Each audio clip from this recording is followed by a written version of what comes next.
Niño de la antena. Ubicación: Zona Militar, Estado de México. Todo comenzó una madrugada sin luna, cuando la visibilidad era apenas suficiente para distinguir los perfiles oscuros del campamento militar. La antena de comunicaciones se alzaba como una aguja negra en medio del terreno despejado, vigilada por el personal nocturno que hacía rondines cada hora. Esa noche en particular, el silencio era absoluto, roto solo por el zumbido lejano de generadores y el chasquido ocasional de algún insecto contra las lámparas de vigilancia. El primero en dar aviso fue un soldado joven, recién transferido. Mientras recorría la zona perimetral, levantó la mirada por mera costumbre y notó una figura quieta en la cima de la antena. Era la silueta de un niño, inmóvil, con los brazos pegados al cuerpo, parado justo al borde de una de las plataformas metálicas. No llevaba casco ni arnés, y su presencia parecía tan fuera de lugar, que el soldado pensó al principio que se trataba de una broma. Corrió hacia la torre con la linterna encendida, pero al enfocar la luz hacia arriba, la figura desapareció sin un solo ruido. Ni caída, ni sombra. Simplemente se desvaneció. Los superiores ordenaron revisar las cámaras térmicas y las de seguridad. Ninguna mostró movimiento en la estructura, solo una leve distorsión de calor que fluctuaba en el aire, como si el metal mismo hubiera absorbido una temperatura ajena a la noche. Cuando subieron a inspeccionar la antena al amanecer, los técnicos encontraron algo más difícil de explicar. Sobre las superficies empolvadas, había huellas diminutas de manos, marcadas con claridad. Las huellas parecían haber sido dejadas por alguien que se desplazó arrastrándose, aunque no había rastro de cómo había subido. No había sogas ni marcas en las escalerillas. El polvo sobre los peldaños permanecía intacto. A la noche siguiente, 2 centinelas decidieron mantenerse atentos al lugar. No hablaban del tema frente a los mandos, pero entre ellos comentaban que el niño aparecía en horarios específicos, entre las 3 y las 4 de la madrugada. En el tercer turno, lo volvieron a ver. Esta vez, la figura estaba sentada, con las piernas colgando al vacío. Uno de los soldados apuntó con su arma, temiendo que fuera algún intruso con intenciones desconocidas. El otro encendió la linterna y gritó hacia la cima de la torre. Una vez más, el niño se desvaneció sin dejar rastro. Lo que siguió fue una serie de reportes cruzados. Algunos aseguraban haber visto la figura asomándose desde las alturas, otros afirmaban haber escuchado una risa breve, aguda, que bajaba con el viento. Un operador de radio incluso comentó que durante unos minutos, la antena comenzó a transmitir una interferencia extraña, una especie de sollozo infantil entrecortado, mezclado con ruido blanco. Al revisar el equipo, no se encontró ninguna falla técnica. El ingeniero a cargo sugirió un posible cruce electromagnético, pero nadie pudo replicarlo. Una madrugada, un sargento con más de 20 años de servicio decidió subir él mismo a la antena. Lo hizo acompañado por otro técnico, mientras 2 soldados mantenían vigilancia desde abajo. Al llegar a la plataforma donde solía aparecer la figura, notaron que el ambiente estaba más frío que el resto de la estructura. El metal parecía escarchado.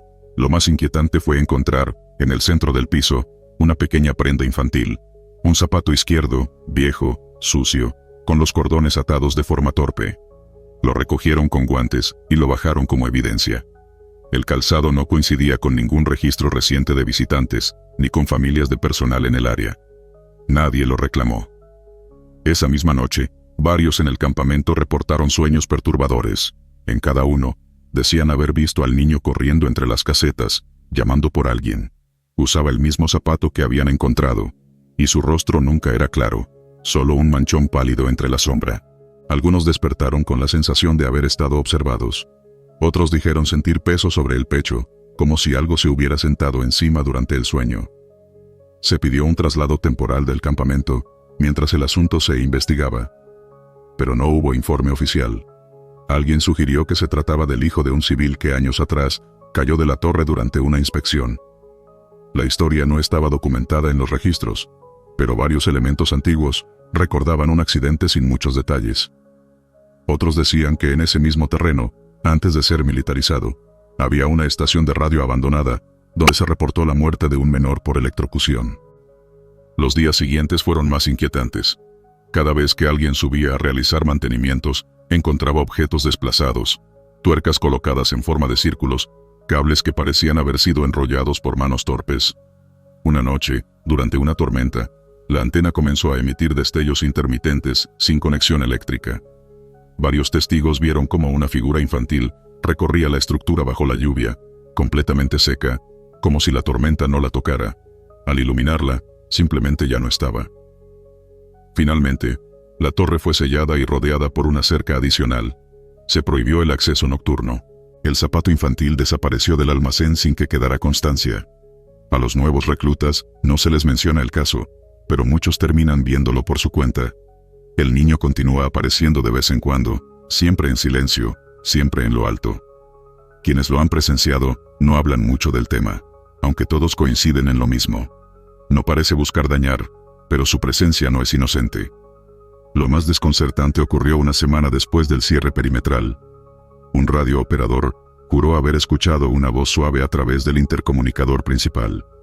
Una voz de niño que decía, con claridad, ¿me puedes bajar? Nadie respondió, solo se escuchó un clic. Y luego, el sonido de pasos ascendiendo por una escalera que ya nadie usaba. Grises del terraplén. En una madrugada nublada, el escuadrón fue desplegado para una patrulla de reconocimiento sobre un terraplén rural en Nayarit, en la zona limítrofe de una comunidad donde recientemente se habían reportado interferencias de radio y luces no identificadas en el cielo. El aire estaba cargado, como antes de una tormenta, pero no caía una sola gota. Los soldados descendieron de las unidades con linternas y fusiles en mano. Avanzaban en silencio, atentos al más leve crujido bajo sus botas. La orden era sencilla: revisar el camino elevado entre los cerros, marcar puntos estratégicos y volver antes del amanecer. Era una rutina habitual. Sin embargo, a los 15 minutos de ascenso por el terraplén, el cabo segundo que iba a la cabeza detuvo su marcha en seco. Todos se quedaron inmóviles cuando apuntó al frente con la linterna. Unas figuras grises, delgadas como ramas y casi traslúcidas, se alzaban en la parte superior del terraplén. No se movían, no caminaban, no tenían rasgos. Solo estaban allí. Un silencio abrumador se apoderó del lugar. Ni grillos, ni viento, ni zumbido de los radios. Las figuras parecían estar hechas de niebla densa. Eran al menos 5, aunque una más pequeña, agazapada, parecía arrastrarse hacia una zanja lateral. El comandante de patrulla intentó hablar por radio con la base, pero la estática respondió con un ruido seco, similar a una respiración rápida. Uno de los soldados, joven y temerario, levantó el arma y apuntó directamente hacia la figura más alta. Antes de que apretara el gatillo, se llevó las manos a la cabeza y soltó un grito ahogado, como si algo hubiese explotado dentro de él. Cayó al suelo convulsionando. Los demás se apresuraron a rodearlo. Su cuerpo temblaba, los ojos en blanco. Delante, las figuras seguían inmóviles. Un segundo después, las linternas fallaron. El haz de luz tembló y se apagó como si algo las absorbiera. A oscuras, solo quedaba el jadeo agitado del grupo y los extraños sonidos que empezaban a brotar desde lo alto. Crujidos leves, como huesos torciéndose, y una vibración baja, casi imperceptible, pero que podía sentirse en las costillas. La figura más cercana empezó a inclinarse levemente hacia ellos, como si los analizara. El comandante ordenó retroceso inmediato. Al cargar al soldado herido sobre los hombros, todos dieron media vuelta y descendieron apresuradamente. El camino de regreso, que minutos antes era claro y directo, parecía distorsionado, cubierto por una neblina espesa que surgió sin aviso. En lugar de los árboles del borde, ahora parecían sombras deformes, cuerpos curvos que se mecían suavemente, como flotando. Ninguno se atrevió a mirar directamente a esas formas. Al llegar a las unidades, las luces delanteras titilaban con baja intensidad. Al encender el motor, la radio soltó un pitido agudo y constante. Las llantas parecían atrapadas en el terreno blando, como si algo invisible las jalara hacia atrás. Uno de los vehículos logró encender completamente y arrastró al otro, sacándolo con una cuerda de emergencia. Durante el trayecto de regreso a base, el soldado desmayado despertó entre espasmos. No podía hablar con coherencia, pero repetía las palabras: no tienen rostro, están adentro, y la piedra se abre. Nadie entendía a qué se refería. Al llegar al destacamento, fue ingresado a enfermería. Su pulso era normal, pero sus signos neurológicos indicaban una sobrecarga sensorial. El psicólogo militar escribió en su reporte: sufrió una intrusión mental de origen desconocido. Al día siguiente, se organizó una segunda incursión, esta vez con mayor personal y equipo especializado. Llevaron detectores infrarrojos, sensores sísmicos, drones térmicos. No hallaron rastro alguno de las figuras. Solo una elevación de temperatura en el punto exacto donde el soldado apuntó. El terreno tenía marcas que no coincidían con botas, ruedas o animales. Eran surcos alargados, de punta Roma, como si algo hubiese sido arrastrado hacia el borde del terraplén. En la grabación térmica del dron, una imagen inquietó a los superiores. Durante 3 segundos, se registró una silueta alta al borde de la imagen, que luego se desvaneció en la niebla. No caminó, no giró, simplemente desapareció. Se decidió clasificar el sitio como zona de interferencia psíquica y restringir el acceso nocturno. Semanas después, comenzaron a surgir informes extraoficiales. Soldados que pasaban por la zona decían escuchar pasos a lo lejos, aún estando solos. Uno aseguró que mientras orinaba cerca del terraplén, sintió un escalofrío, y al girar, vio algo agazapado a unos metros, observándolo. No gritó, no disparó. Solo retrocedió lentamente, evitando cruzar la mirada. Nunca volvió a hablar del tema. Un tercer escuadrón fue enviado con el objetivo de sellar la zona. Durante su estancia, comenzaron a reportar insomnio colectivo, ansiedad sin motivo y náuseas matutinas. El cabo a cargo encontró marcas en su casco al despertar, líneas delgadas como garras, quemadas en la superficie. Se le interrogó por posible sabotaje, pero él solo respondió: «Estaban junto a mi camastro, no los oí llegar». Por razones de seguridad y salud mental, la comandancia retiró el acceso total a la zona. Se rodeó con cinta de advertencia y sensores de movimiento. Desde entonces, algunos dispositivos han sido hallados desactivados sin razón aparente. Las grabaciones nocturnas se reinician solas a las 3 de la madrugada, y algunos guardias que vigilan los monitores reportan imágenes borrosas con figuras estáticas que desaparecen al revisar el archivo.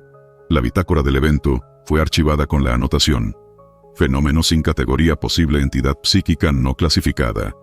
A día de hoy, el soldado afectado por el primer encuentro sigue en observación. Asegura que puede oírlos si se concentra lo suficiente.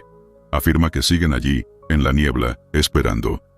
Lo último que escribió antes de negarse a hablar fue una sola frase en su libreta personal: «No quieren que los veamos, solo que sepamos que están». Foto que cambió ubicación. Dormitorio militar, Tabasco. Durante la segunda semana de octubre, una cuadrilla del 37º Batallón se encontraba en periodo de descanso tras un operativo de vigilancia en la frontera sur. En uno de los dormitorios del destacamento colgaba una fotografía tomada semanas atrás, en la que posaban 7 soldados frente al mástil de la bandera. Era un recuerdo informal, capturado por un cabo aficionado a la fotografía. Todos se veían sonrientes, relajados, alineados como hermanos de armas. Lo extraño comenzó un lunes por la mañana, cuando uno de los soldados notó algo que no recordaba. El soldado en la esquina derecha, alto, moreno, con expresión seria, aparecía con los ojos cerrados. Pensaron que quizás había parpadeado al momento del disparo. No era algo fuera de lo común, pero el cabo que tomó la foto juraba que los ojos estaban abiertos. Buscó el archivo en su laptop para probar su punto. Al abrirlo, notaron que en la versión digital también estaban cerrados. Él insistía que no era así. Una discusión menor inició en el comedor. Todos recordaban la misma imagen de distinta forma. Algunos juraban que sí, que el soldado tenía los ojos abiertos en la original. Otros no lo sabían con certeza.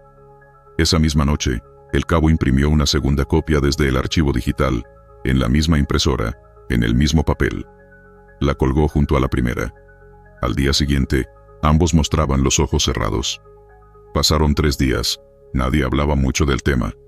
Se convirtió en una rareza, una broma macabra entre los más jóvenes. Pero el ambiente comenzó a cambiar cuando un sargento notó algo más. El rostro del mismo soldado se veía ligeramente más pálido en la imagen nueva. La expresión, que antes era neutra, parecía reflejar una tristeza profunda. En un gesto supersticioso, el sargento mandó retirar las 2 fotografías. Se guardaron en un cajón bajo llave. El viernes de esa semana, el escuadrón recibió órdenes de salida. Una operación de intercepción en una zona montañosa cerca de Tenosique. La emboscada ocurrió al anochecer del segundo día. En medio de la maleza, los disparos comenzaron de forma inesperada, y en la confusión del fuego cruzado, uno de los soldados fue alcanzado en el cuello. Murió antes de que pudieran evacuarlo. Era el mismo hombre de la fotografía, el que tenía los ojos cerrados. Su nombre quedó entre los reportes internos como un fallecido en cumplimiento del deber, pero lo que vino después no apareció en ningún informe. 2 noches después del retorno a la base, el cabo que tomó la foto volvió a revisar su computadora. Abrió por inercia la carpeta donde guardaba las imágenes del escuadrón. Al llegar a la foto del grupo, notó una nueva alteración. El soldado fallecido ya no tenía los ojos cerrados. Ahora estaban completamente abiertos, pero no eran sus ojos. Eran negros, sin iris, sin brillo, y su rostro aparecía parcialmente girado hacia la cámara, como si supiera que lo estaban observando. El cabo desconectó el equipo de inmediato, avisó al sargento, quien no quiso ver la imagen. Le pidió que eliminara el archivo, aunque no hubo forma de hacerlo. Cada vez que lo borraban, volvía a aparecer. Incluso intentaron formatear la memoria USB donde se había respaldado. El archivo regresaba con un nombre distinto, pero siempre mostraba la misma escena. La atmósfera en el dormitorio se tornó densa. El resto del escuadrón notó ruidos por la noche, pasos que crujían sobre las baldosas cuando todos estaban acostados. Una madrugada, uno de los soldados gritó desde su litera. Había soñado que el fallecido se sentaba al borde de su cama y le pedía que no lo olvidaran. Las guardias nocturnas se alteraron. Varios hombres pidieron cambio de turno o patrullas exteriores. Nadie quería dormir en ese cuarto. Para mediados de noviembre, la base reubicó al escuadrón en otra zona del campamento. No se explicó el motivo. Oficialmente, fue por filtraciones de humedad en las paredes.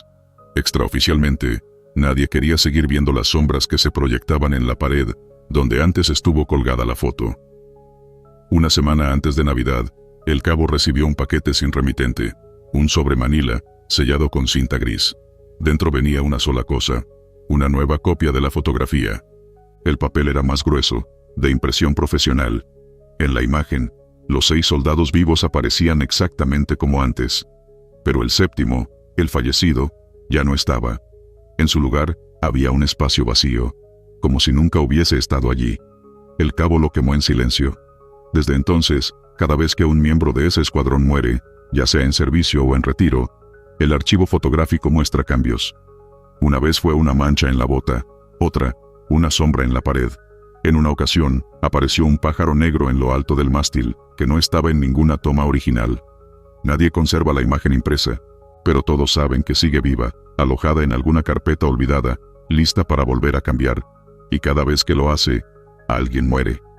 El caso fue mencionado entre risas en un curso de ascenso en Villahermosa. Un instructor veterano soltó la historia como advertencia sobre las supersticiones en la tropa. Pero otro oficial más joven lo interrumpió. No es superstición, dijo. Esa foto existe, yo la vi, y vi cómo cambió. No lo volvieron a mencionar. Pero los que estuvieron ahí, los que formaron parte de la imagen original, evitan tomarse fotos grupales hasta hoy. Y si lo hacen, nunca las imprimen, nunca las cuelgan. Porque saben que, en algún momento, la imagen decidirá volver a moverse. Y cuando eso pase, alguien más cerrará los ojos, antes de que le llegue el turno de hacerlo para siempre. Hombre que gritaba, bajo tierra ubicación. Instalaciones militares, Hidalgo. Durante la temporada de lluvias, en un antiguo complejo subterráneo de las instalaciones militares en Hidalgo, un grupo de soldados de mantenimiento fue asignado para revisar el sistema de drenaje pluvial. El lugar llevaba cerrado desde hace más de una década, tapiado con soldadura gruesa y concreto, debido a filtraciones severas que lo hacían inseguro para el personal. Nadie esperaba tener que volver a abrir esa sección, pero las lluvias de los últimos días provocaron un desbordamiento que obligó a reactivar el acceso. El primer indicio de que algo no andaba bien se dio en la madrugada. 2 soldados en guardia nocturna reportaron haber escuchado gritos apagados que parecían venir de debajo del suelo. Al principio pensaron que era el viento colándose por alguna rejilla, pero al acercarse al acceso clausurado, notaron que los sonidos eran humanos. No había palabras, solo un chillido rasposo y continuo, como de alguien que intentaba gritar, pero tenía la garganta destrozada. Lo reportaron por radio. Por protocolo, al día siguiente se presentó un equipo mixto de ingenieros civiles, soldados y un comandante supervisor. Se ordenó reabrir la compuerta sellada con concreto. La demolición tomó horas, y en cuanto el boquete fue lo bastante grande para pasar, uno de los técnicos civiles que supervisaba se negó a entrar. Dijo que el lugar tenía olor a encierro vivo, una frase que nadie entendió del todo, pero que provocó incomodidad entre los presentes. Los soldados descendieron con linternas y respiradores. El túnel estaba inundado parcialmente, con charcos de agua estancada que olían a óxido y descomposición. Mientras bajaban, El ambiente se volvía más pesado, como si el aire no circulara. Los gritos se habían detenido, pero una especie de eco residual parecía permanecer impregnado en los muros. Al llegar al nivel inferior, la escena fue desconcertante. En una de las cámaras más profundas, las paredes mostraban marcas claras de uñas humanas rascando la piedra. No parecían antiguas. Algunas aún tenían restos de carne o sangre seca. Las luces temblaban como si algo en el aire interfiriera con la electricidad. Se tomó registro fotográfico, pero las imágenes salieron borrosas, distorsionadas, como si la cámara no pudiera enfocar correctamente el sitio. Uno de los soldados aseguró que escuchó la respiración de alguien en la oscuridad. Otro afirmó sentir como alguien le jalaba la bota desde el agua, aunque no había corriente ni obstáculos visibles. Un tercero, más escéptico, encendió su lámpara frontal y la dirigió al fondo del pasillo. En ese momento, todos escucharon el grito. Fue seco, corto, pero tan potente que hizo vibrar los cascos. Nadie supo de dónde provenía exactamente. No había micrófonos ni bocinas activas. El sonido parecía surgir directamente de las paredes. Algunos pensaron que podría tratarse de una cámara de eco natural, pero las mediciones acústicas posteriores no encontraron explicación estructural para lo que se escuchó. Una vez fuera, el comandante ordenó suspender toda exploración. La compuerta fue cerrada de nuevo, esta vez con una placa de acero adicional y más capas de concreto. Se colocó una advertencia. Acceso restringido por condiciones estructurales inestables. Aunque todos sabían que no era esa la verdadera razón. Uno de los ingenieros civiles presentó su renuncia esa misma tarde. Dijo que no trabajaría más en proyectos con estructuras antiguas. Otro fue hospitalizado días después, por una crisis nerviosa. Aseguraba soñar todas las noches con un hombre enterrado, que abría los ojos bajo una losa de cemento. En semanas siguientes, otros soldados reportaron oír ruidos similares en puntos cercanos a esa zona. Gemidos apagados, golpes sutiles como si alguien tocara desde adentro de los muros, murmullos ininteligibles que parecían responder cuando se hablaba en voz alta. Se trató de establecer vigilancia por sensores de movimiento, pero los equipos fallaban o registraban actividad sin explicación. Se sugirió contactar a un equipo especializado en acústica subterránea, pero la propuesta fue archivada. No se querían más registros oficiales del caso. A nivel interno, se decidió marcar esa área como zona de interferencia acústica no segura. Años después, un recluta curioso se acercó por su cuenta a la zona clausurada durante una ronda nocturna. Nunca lo encontraron. Lo último que captó la cámara de vigilancia fue su figura entrando por el pasillo exterior, justo antes de que la imagen se pixelara por completo. Su linterna fue hallada días después, colocada cuidadosamente junto a la compuerta sellada, como si alguien la hubiera dejado allí con intención. Desde entonces, no se volvió a abrir el acceso. Pero ocasionalmente, durante las madrugadas más húmedas, cuando el agua subterránea presiona las paredes con más fuerza, los soldados de guardia afirman seguir escuchando al hombre que grita bajo tierra. Aseguran que no se ha ido, solo espera. Y que con el tiempo, su voz suena menos como un grito, y más como una risa enterrada. Órdenes desde la radio muerta ubicación. Comunicaciones Guerrero. En la madrugada del 11 de octubre, dentro de una base operativa temporal montada en las montañas del norte de Guerrero, el personal de comunicaciones descansaba tras una jornada intensa. El equipo estaba apagado, y las radios, desconectadas por mantenimiento. A esas horas, solo quedaba un centinela dentro del contenedor improvisado de comunicaciones. A las 3:07, un aparato Kenwood TK-780, sin batería, emitió estáticamente una serie de clics, y luego una voz clara. La grabación del momento se conserva parcialmente. Se escuchó la frase: Unidad 3, desvíe 200 al oeste, deténgase antes de la curva. La voz era firme, neutra, similar a la de un mando central, aunque ninguno de los presentes reconoció el tono como de alguien del batallón.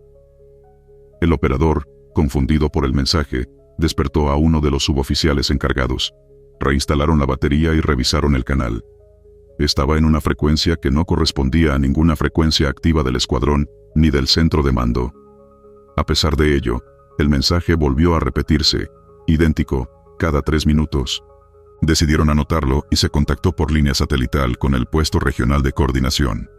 Desde allá, negaron que hubiese algún comunicado en curso y confirmaron que la frecuencia no estaba autorizada.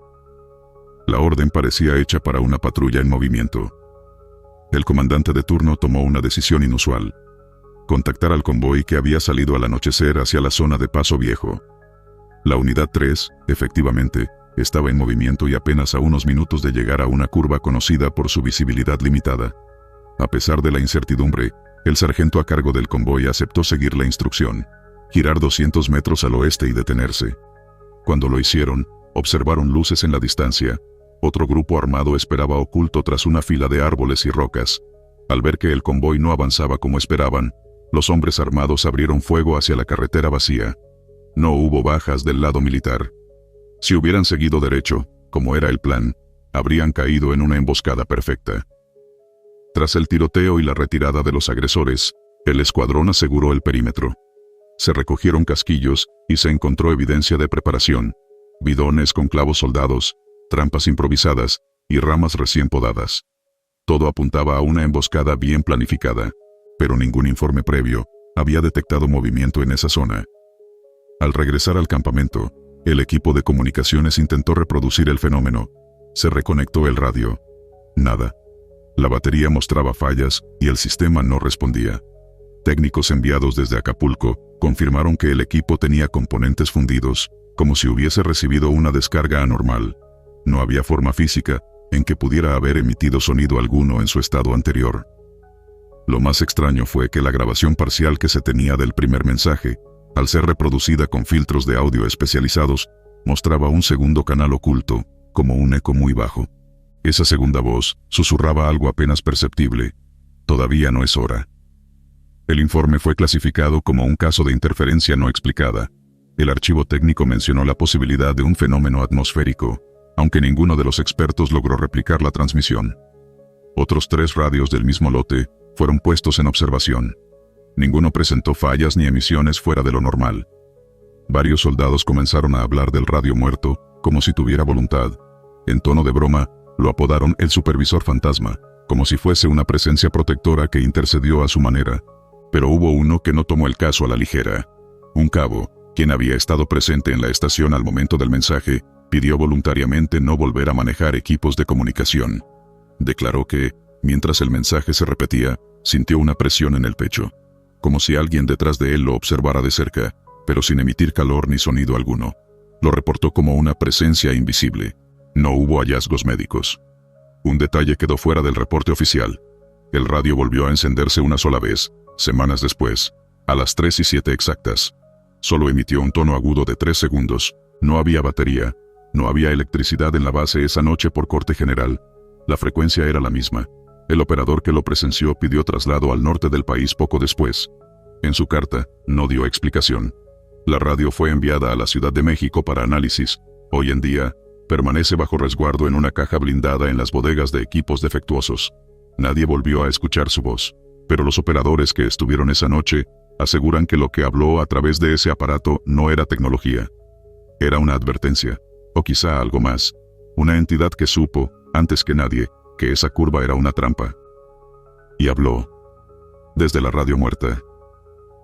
Reflejo del comedor ubicación. Comedor militar, Aguascalientes. La primera vez que alguien notó algo raro fue un cocinero de guardia nocturna. Eran cerca de las 2 de la madrugada, y estaba limpiando la barra de servicio cuando oyó el leve sonido de cubiertos contra una charola. Pensó que alguien había regresado tarde de guardia y quiso cenar algo. Pero al asomarse por la ventanilla del servicio, no vio a nadie. El comedor estaba iluminado por la luz fría de los fluorescentes del techo, las mesas vacías, todo en silencio. Se quedó unos segundos mirando, con la sensación de que algo se había movido en el rabillo del ojo. Terminó su turno sin decir nada. Al día siguiente, otro soldado comentó en voz baja que le había parecido ver a alguien sentado solo en la mesa del fondo, mientras desayunaba temprano. Aseguró que no era ninguno de los compañeros de turno. Era un hombre de uniforme, con la cabeza agachada, que parecía concentrado en su plato. Pero cuando volvió a mirar después de unos segundos, la silla estaba vacía. Pensó que solo lo había imaginado. Fue entonces cuando decidieron revisar las cámaras de seguridad. Las grabaciones no mostraron nada anormal a primera vista, pero un operador notó algo extraño en los registros de los días anteriores. En una de las mesas cercanas a la pared del fondo, la número 5, aparecía una figura que no correspondía a nadie que hubieran visto en el comedor. La figura era la de un hombre, con uniforme oscuro, que siempre se sentaba exactamente en el mismo lugar, de espaldas a la pared, frente al pasillo. No levantaba la vista, no hablaba, no interactuaba con nadie. Solo movía las manos como si estuviera comiendo, aunque no había plato, ni vaso, ni cubiertos visibles. Lo más inquietante fue que, al congelar una de las imágenes y comparar con los objetos a su alrededor, se dieron cuenta de que esa figura no proyectaba sombra. Consultaron con el encargado de logística, por si se trataba de algún soldado fuera de la lista, o un recluta nuevo. No había registro de nadie con esa complexión, ni con ese rostro. La figura aparecía solo en la cámara del ángulo izquierdo.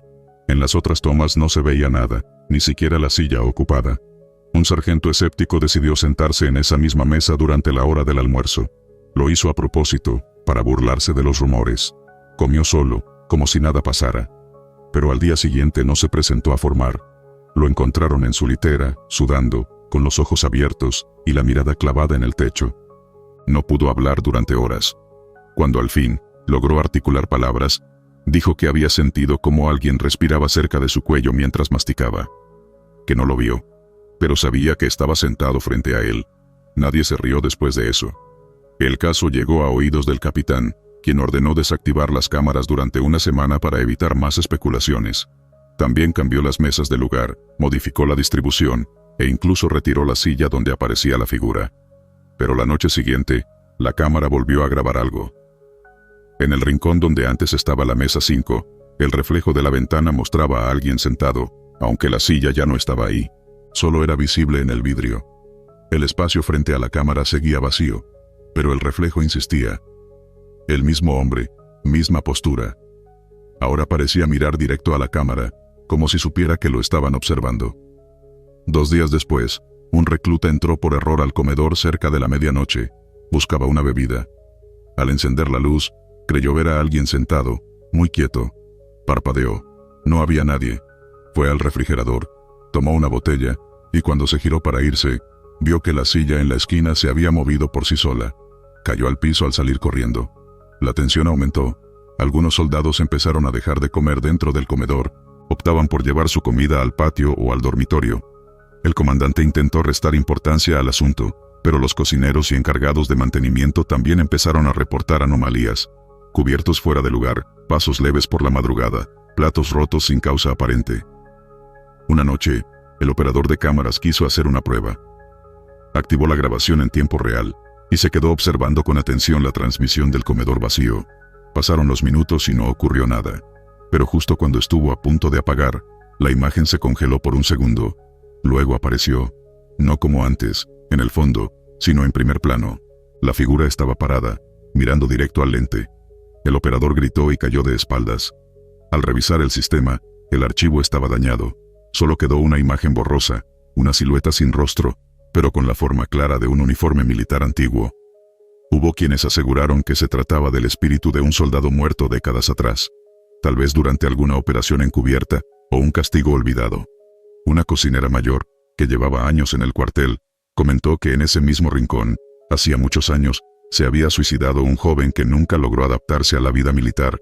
Había sido olvidado, enterrado sin ceremonia. Tal vez, nunca se fue.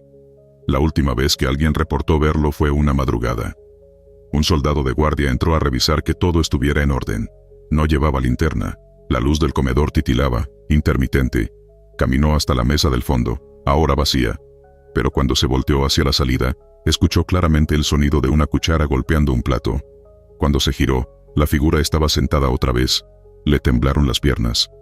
El uniforme de aquel ente tenía manchas oscuras, como de óxido, o sangre vieja. No se movía, solo lo miraba.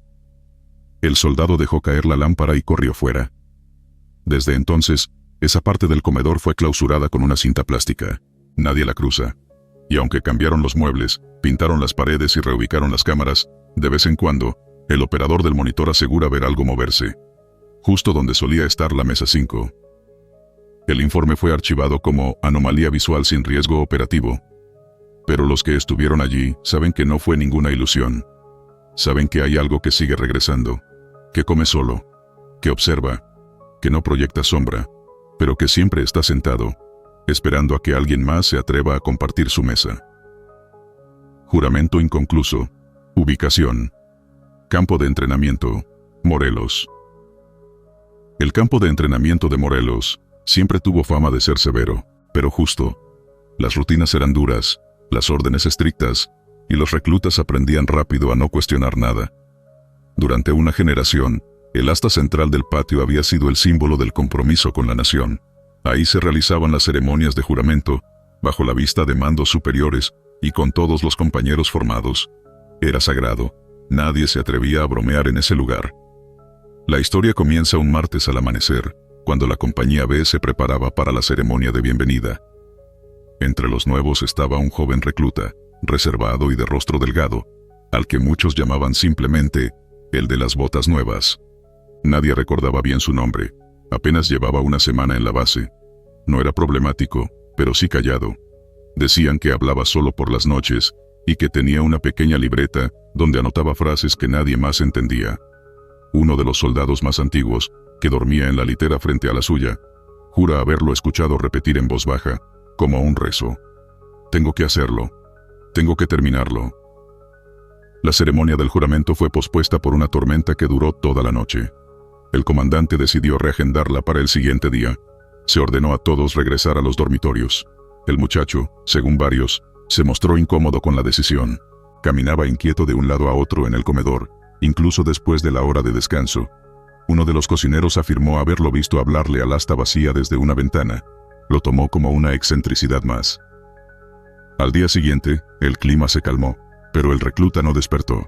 Fue encontrado en las afueras del campo, entre los arbustos que colindaban con la carretera de servicio. Su cuerpo estaba destrozado, como si hubiese sido arrastrado por varios metros. Nadie supo qué hacía fuera del perímetro. El acceso estaba restringido, y las cámaras del pasillo no mostraron su salida. Lo más extraño fue que sus botas nuevas estaban limpias, sin rastros de lodo, como si no hubiera caminado por la tierra mojada. La libreta apareció dentro de su uniforme, completamente seca, con una sola frase escrita en tinta corrida: «Aún no terminé».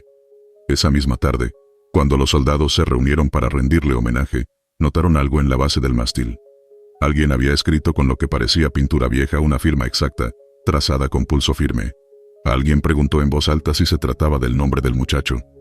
Uno de sus compañeros confirmó que sí, y que esa era su firma, idéntica a la que solía escribir en los formularios y ejercicios, solo que ahora estaba hecha con una sustancia oscura, reseca, que parecía sangre.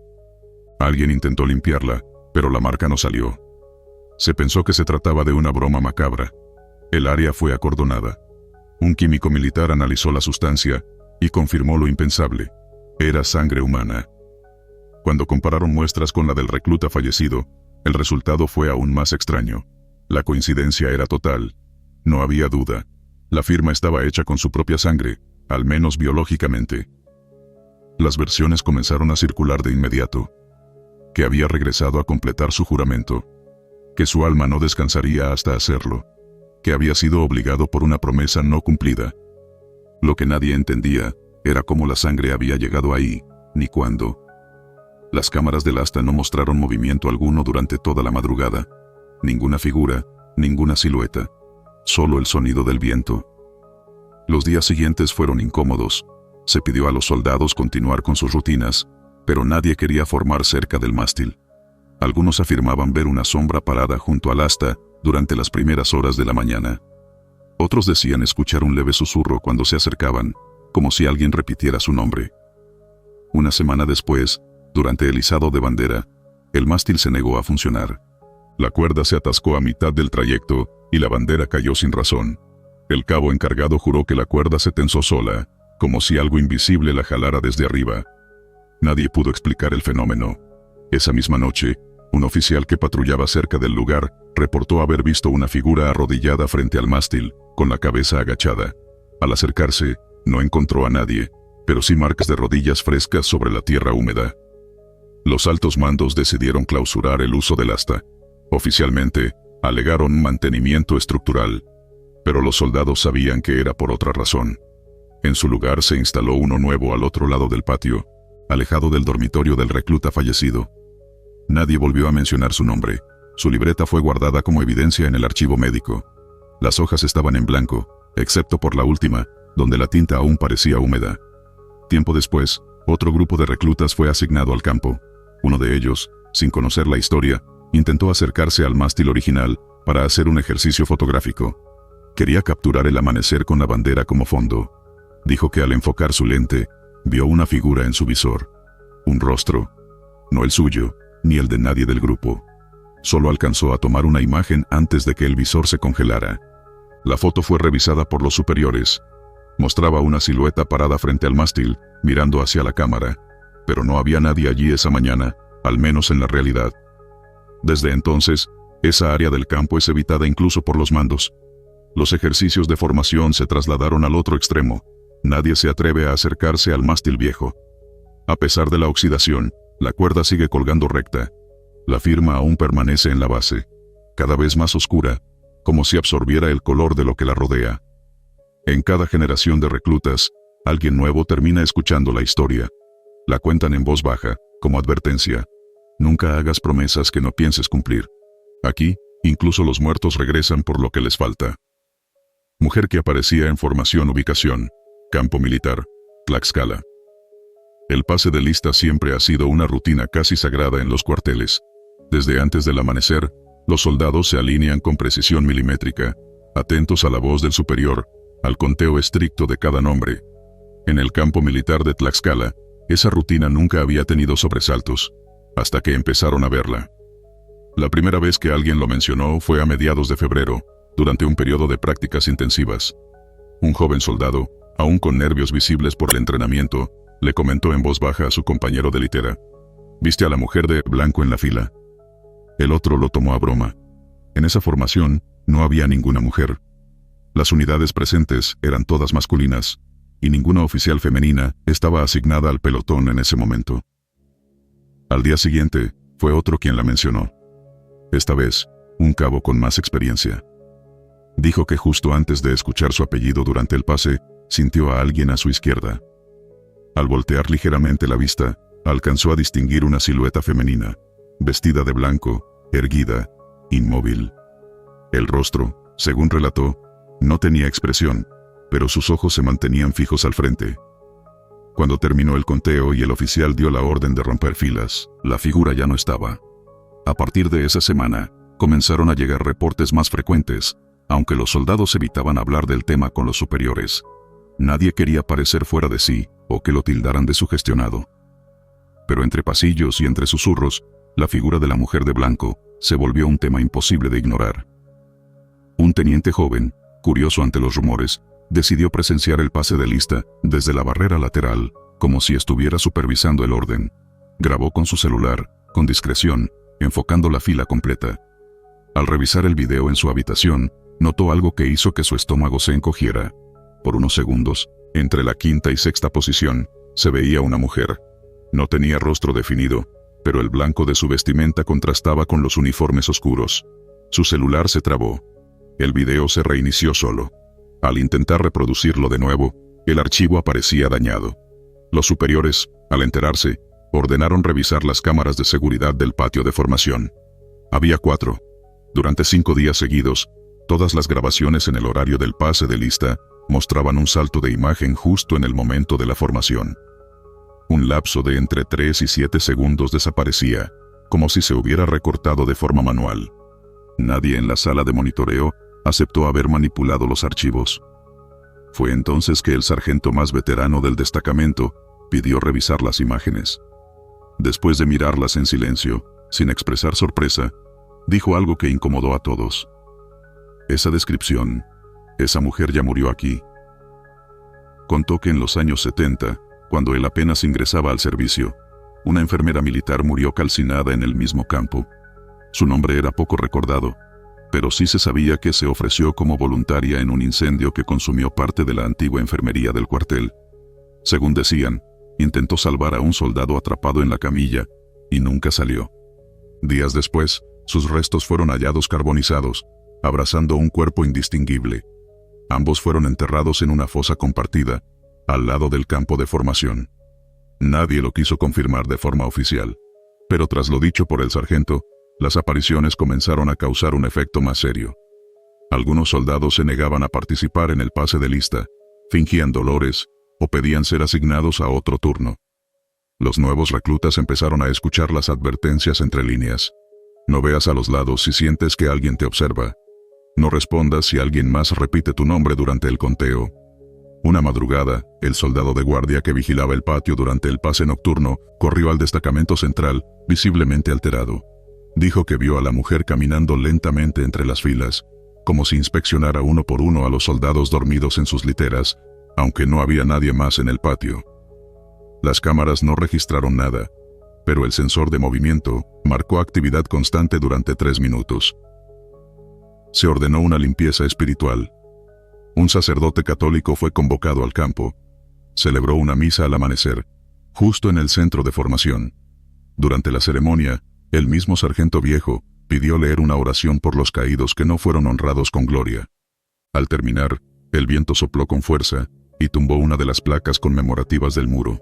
La placa tenía inscrito un nombre, y era el de la enfermera fallecida décadas atrás. Durante un mes completo, no se volvió a hablar del tema. Las formaciones se realizaban sin sobresaltos. Nadie mencionaba a la mujer de blanco. Pero el silencio no significaba olvido. Un día, mientras un grupo de reclutas limpiaba el césped cercano a la vieja enfermería, ahora abandonada, uno de ellos notó algo sobresalir de la tierra.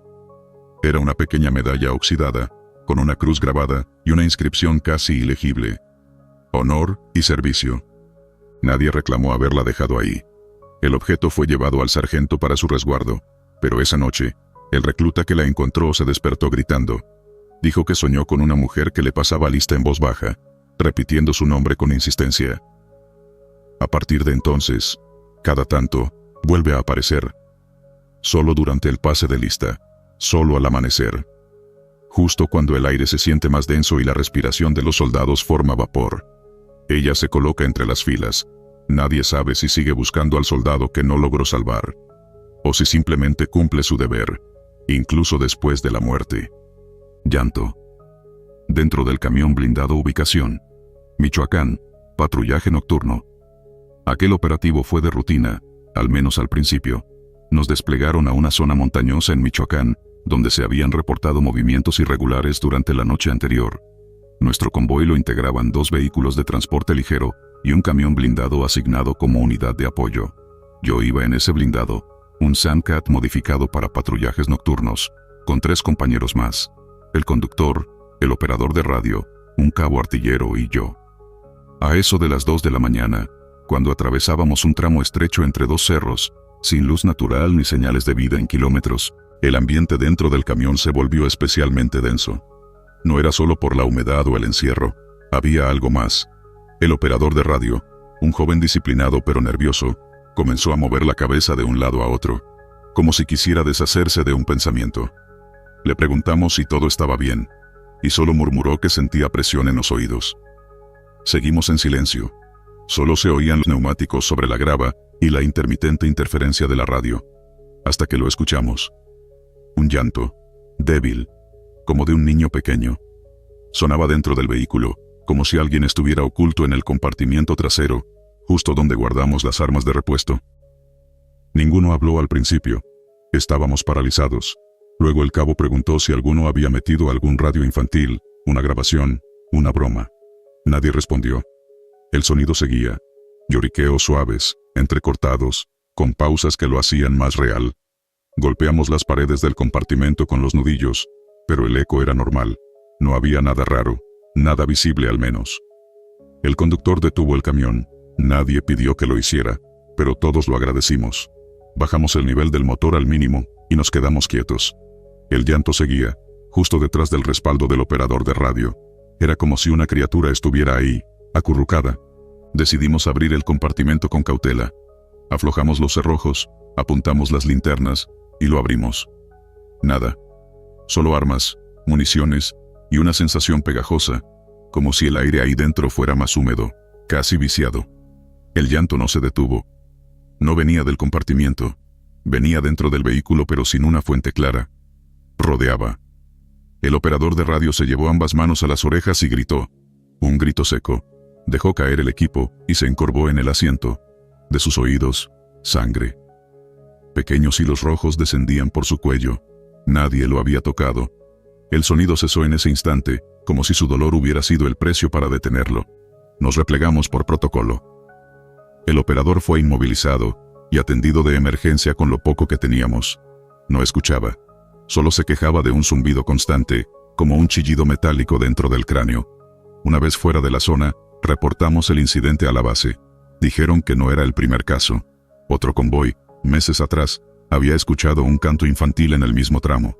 En esa ocasión, uno de los soldados comenzó a vomitar sin control y terminó hospitalizado por pérdida de audición. Nunca se registraron detonaciones, ni enemigos. Solo aquel sonido inexplicable. Una revisión técnica posterior al camión no arrojó fallas. No había grabadoras, no había interferencias comunes. El blindado fue retirado del servicio temporalmente y enviado a inspección más profunda. Algunos ingenieros se negaron a subirse en él. Uno dijo que sentía vibraciones en la cabina trasera. Nada fue documentado oficialmente. Lo que más nos perturbó vino días después. Revisamos las grabaciones del sistema interno de monitoreo. Las cámaras no registraron nada en el compartimento trasero. Pero en un tramo específico, justo cuando escuchamos el primer llanto, el micrófono de ambiente captó algo más. Una voz entrecortada, casi imperceptible entre los sollozos. 3 palabras. Déjenme salir. No había niños en kilómetros. No había forma humana posible de estar ahí dentro. Y sin embargo, lo escuchamos todos. La zona donde ocurrió el incidente ha sido evitada desde entonces para patrullajes nocturnos. En el mapa de operaciones, aparece marcada con un código interno. Zona C4 acústica no fiable. Lo discutimos poco entre nosotros. Nadie quiere profundizar. El operador de radio fue dado de baja por incapacidad sensorial. Sigue vivo, pero sus oídos no volvieron a funcionar igual. A veces cuando duermo, me despierto con el mismo sonido en la cabeza. Un llanto, no muy fuerte, como si alguien esperara que abriera la puerta otra vez. Nunca lo hago, y nunca lo haré. Caverna que no estaba en el mapa ubicación. Sierras de Durango. Durante una operación de reconocimiento en terreno elevado, un grupo de 6 soldados avanzaba por una zona donde el GPS comenzaba a perder precisión. Se encontraban en una ruta improvisada entre quebradas de roca y matorrales espinosos, cumpliendo labores de inspección en un área reportada como potencial corredor de tráfico ilegal. El aire era seco y el silencio casi total, con excepción del zumbido de insectos. Uno de ellos, al observar una línea de sombra entre 2 placas de piedra, señaló lo que parecía ser una grieta del terreno. No constaba en los mapas físicos ni digitales. La abertura era estrecha, irregular, con un descenso de apenas 1,5 metros al inicio. Pensaron que podría tratarse de un escondite usado por criminales. No había huellas ni señales humanas recientes, pero el interior parecía profundo. Con linternas y armamento ligero, decidieron ingresar. Apenas descendieron unos 5 metros, la luz natural desapareció por completo. Las paredes estaban cubiertas de humedad, y el aire tenía un olor a tierra estancada y metal oxidado. El sargento ordenó mantener formación cerrada. El primero en notar algo fue el más joven del escuadrón. Al apuntar su lámpara al techo de roca, detectó una serie de marcas. Eran símbolos, aparentemente prehispánicos, tallados directamente en la piedra. Algunos estaban marcados en lo que parecía sangre seca. No era reciente. El guía cartográfico del grupo, acostumbrado a identificar petroglifos, aseguró que aquellos signos no pertenecían a ninguna cultura que él conociera. Uno de los dibujos mostraba una figura humana invertida, con los ojos vacíos y los brazos extendidos como si suplicara. Más adentro, en un recodo del túnel, hallaron restos textiles. No eran harapos cualquiera. Una parte del uniforme, una hombrera, parte de un pantalón portaba insignias antiguas, del ejército mexicano de décadas anteriores. La tela estaba casi intacta, pese a la humedad del entorno. La escena era incompatible con el paso del tiempo. Avanzaron otros metros hasta llegar a una cámara más amplia. El suelo crujía bajo sus botas. No era piedra, eran fragmentos de hueso. Pequeños, grandes, astillados. La mayoría animales, pero algunos claramente humanos. Allí fue cuando uno de los soldados, el segundo en la fila, gritó con desesperación. Dijo que sintió como algo le sujetaba el tobillo con fuerza. Lo tiró al suelo y arrastró unos centímetros hacia atrás. Los demás lo auxiliaron de inmediato. Al revisar su pierna, tenía una marca roja, como si 5 dedos delgados se hubieran presionado con intensidad. No había nadie más en la caverna. Decidieron abortar el descenso. El ambiente se volvió más opresivo. La linterna del soldado de retaguardia comenzó a parpadear, luego se apagó. Al encenderla de nuevo, apuntó hacia atrás. Juró haber visto a alguien parado en silencio, desnudo, observándolo. Nadie más lo vio. Ya fuera de la cueva, al tomar coordenadas y enviar el informe, el técnico de navegación notó algo extraño. El punto donde estaban no coincidía con ninguna elevación conocida. Revisaron las imágenes satelitales. No había ninguna grieta registrada en ese lugar. Esa noche, acamparon cerca. Los sonidos de la montaña eran distintos, más apagados. Al amanecer, la grieta había desaparecido, no colapsada, desaparecida. Las piedras donde antes se abría la entrada estaban completamente selladas, como si jamás se hubiera fracturado el terreno. Ni siquiera había marcas de pisadas o polvo removido. Reportaron el incidente. Al ser interrogados por un superior, se les pidió silencio. El informe fue archivado como inconcluso. Días después, el soldado que fue arrastrado comenzó a tener episodios de insomnio severo. Decía escuchar pasos afuera de su litera, incluso en cuarteles lejanos. Una semana después, pidió su baja por causas médicas. El uniforme antiguo hallado en la cueva desapareció del resguardo. Las fotografías tomadas con teléfonos se corrompieron. Solo quedó una, borrosa, en la que se distinguía una sombra al fondo del túnel, a contraluz, donde nadie había estado. La región fue marcada como zona no recomendable para desplazamiento terrestre.